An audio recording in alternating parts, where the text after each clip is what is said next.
棒球馆长陈志涵伫直播的时阵讲，伊捌伫职业棒球跋筊过，引起争议。有台北市议员早起就去台北地检署告馆长涉犯跋筊诈欺等罪。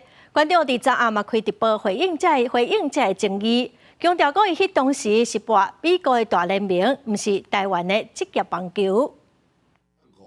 世界12强棒球，台湾提冠军引起袂少话题。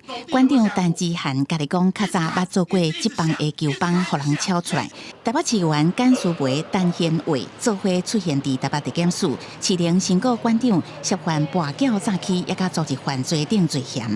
今天馆长重提他当主头的往事，不是在球迷的伤口上撒盐，而是他就是把球迷割伤的那个凶手。 馆长27暗时搁再开直播回应争议，讲迄个时阵做美国大联盟，甲台湾的职棒无关系。陈志涵搁为这件代志，搬出前总统蔡英文，也甲现任总统赖清德来做靠山，认为因来上过直播的时阵拢知影，伊早年捌做过球棒，嘛无骂伊。我就袂晓跋筊的啦，我就做球棒了，我深恶痛绝啊！我对赌这个东西啊，我老子看开了。 你什么时候听过我去赌？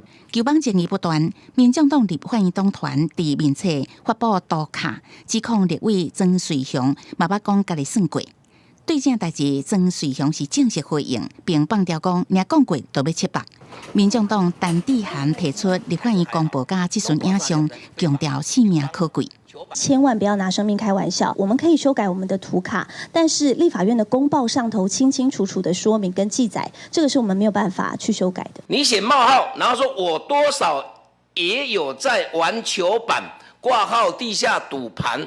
我庄瑞雄什么时候讲过我多少也有在玩球板这句话？如果有，借我一把刀子，我就切腹了。 曾瑞雄爱民众党随甲刀卡摕落来，有转发的网友嘛赶紧收回，强调家己未提告刑事，啊毋过为着名声会提告民事诉讼。记者综合报道。